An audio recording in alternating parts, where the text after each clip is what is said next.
Finding the right doctor to write your Nexus letter shouldn't feel harder than getting the VA to approve your disability.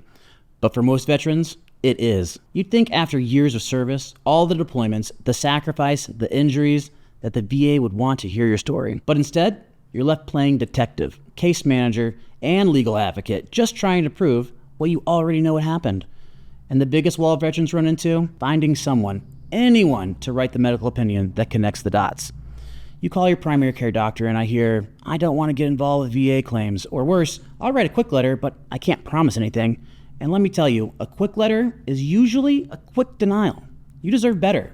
You deserve someone who understands what's at stake, someone who knows how the VA works, someone who can help you win. Because without the right Nexus letter, you're walking into the battlefield with essentially no armor. Let's back up and talk about what a Nexus letter is and why the right doctor matters. A Nexus letter is a medical legal opinion. It's not just a medical note. It's not just a diagnosis. It's a document that states in legal and medical terms that your current condition is at least as likely as not caused or aggravated by your military service. Here's the problem. Most civilian doctors don't speak VA. Most VA doctors don't feel like they're allowed to help. And most veterans are left in the middle, trying to figure out who, if anyone, will step up. Civilian providers may say things like, yeah, he has back pain, not sure why, or patient states that it started in Iraq. That's not a Nexus letter. That's a soft maybe. And the VA tosses those in the trash. And the flip side, VA doctors often tell you outright, yeah, I can't do that for you. We're not allowed to. So now you're stuck. You've done everything right, and you still can't get what you need. That's why finding the right provider isn't just important, it's mission critical. Let me show you what happens when you trust the wrong provider with your Nexus letter. Veterans bring me denial letters all the time. Here's what I usually see. No objective medical evidence linking current diagnosis to military service. Private opinion provided, insufficient rationale.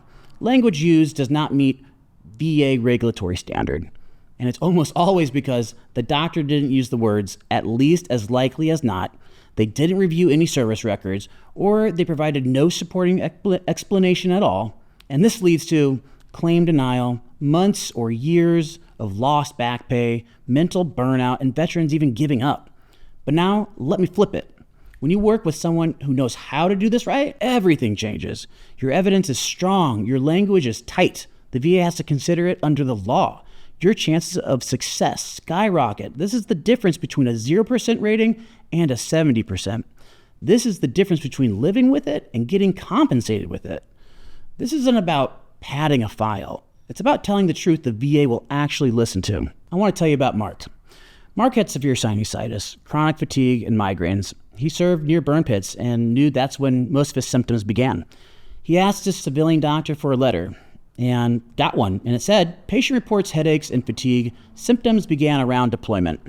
Unfortunately, that's not a Nexus letter. That's a progress note. He came to us, we reviewed his service treatment records, environmental exposure reports, and civilian history. We tied it all together with research on Gulf War illness and particulate matter exposure. And our final letter stated, it is at least as likely as not that the veteran's chronic sinusitis and migraine condition are causally related to environmental exposure during deployment, backed by citation, lab results, and military documentation. And his results?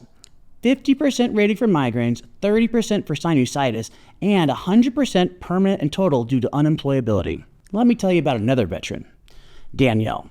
Danielle had PTSD from military sexual trauma. She suffered with IBS and GERD. She'd been told her GI issues were probably diet-related.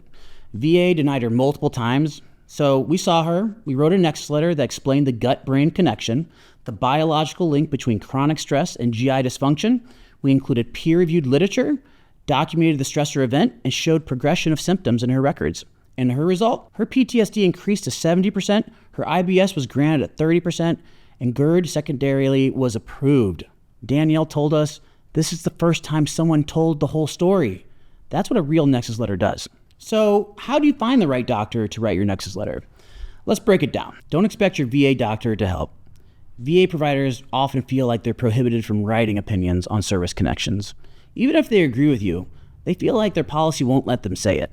So don't take it personally. Just know you may need to look elsewhere. So if your VA doctor can help, don't get stuck. Visit us at xterrahealth.com right now to get answers to the most common questions veterans have about Nexus letters, such as what are they, who writes them, what documents you need, how long it takes, and what it actually costs. No surprises, no confusion. Your path to winning your claim starts with understanding the process. So don't just wonder, get informed, get ready, and get what you earned. Another thing about Nexus letters is civilian doctors must speak VA. This isn't just about clinical experience. It's about knowing how the VA evaluates evidence. Your doctor needs to understand the at least as likely as not standard, how to reference CFR Title 38, how to incorporate service treatment records, when to cite medical research. They're not just writing a chart note. They're giving a legal opinion that carries weight in a federal claims process. The other thing about Nexus letters, you want to look for providers who specialize in VA disability evidence. There are physicians and medical groups out there who only do this. They've built systems to review records, link medical evidence, write clear, structured, persuasive letters. And that's exactly what we do here at Xterra Health. We're a veteran-founded medical consulting group that exists to help other veterans. We will review your VA and private records, match claims to research, craft detailed evidence-based opinions, back it up with documentation the VA can't ignore. We know the system, we know how to win, and we're not afraid to get involved. Bonus tip, know what to avoid. If you hear a doctor say, I'll write something quick, run. If they refuse to review your service records, red flag. If they won't use VA-friendly language, don't waste your time. The VA doesn't need your life story. They need legally structured medical evidence. That's what a proper Nexus letter delivers. By now, you should feel more confident. You know why the right provider matters. You know how to find someone qualified. You should know what a real Nexus letter should look like. But here's what you may still be wondering. Can a private doctor even do this? Isn't the VA supposed to handle Nexus opinions? This is one of the most common myths out there, and it's costing veterans their benefits. In the next video, I'm going to answer, can a private doctor write your Nexus letter? Is it legally valid? Does the VA have to consider it? Why are private medical opinions sometimes stronger than VA ones? Click here to watch that next episode. And let's keep your claim mission ready. Xterra Health, veterans serving veterans, service beyond self.